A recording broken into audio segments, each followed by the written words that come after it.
a new Netflix series was released named Stateless. It is based on a true story of a woman who gets trapped in an immigration camp in Australia. It is directed by an Oscar-winning actress Cate Blanchett. Let's review the series.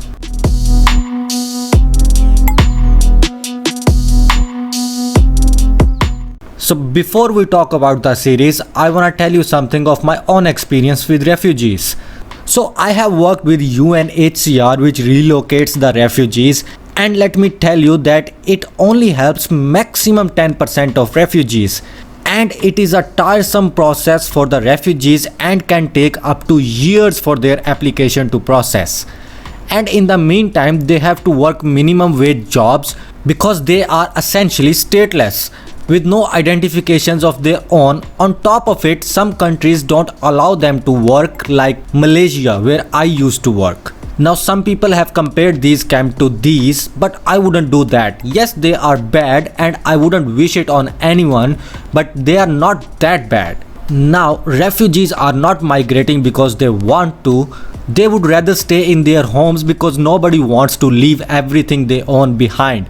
They move because of circumstance. Now let's talk about the show. So the series starts with a white blonde woman who is running from a cult and ends up in one of the immigration camps in Australia, even though she is an Australian citizen. This is where we see that she thinks that she is entitled to everything and also experience the things which were given to her by society with no effort, just because she happened to be born in a developed country. The series tries to show the world what these camps actually look from the inside. These refugees have to beg for the smallest of things that are needed to live.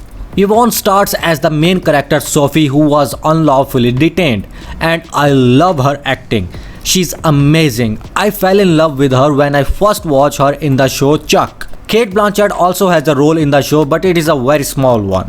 Overall, the first and the last episode of the show contains most of the story, and in the middle it got downright boring. But the show is only 6 episodes, so I guess you might be able to watch it in one go. Even though the show is a bit dramatized, but some of the facts are accurate. I wouldn't say that the show is not political, but this is the good kind of political. It does need some refining, but if the showrunners don't open their mouths, it might be good enough for people to watch. This show has a moral lesson that teaches you to be human and nothing else. Yes, I can understand that the administration of helping the refugees are overworked and also have struggles of their own, but a billionaire has struggles. But you can't compare him with a homeless person. The main synopsis of the show is that a woman escaping a cult, a refugee fleeing with his family, a father trapped in a dead-end job, and a bureaucrat on the verge of national scandal find their lives intertwined at an immigration center. I would give this show 5 out of 10.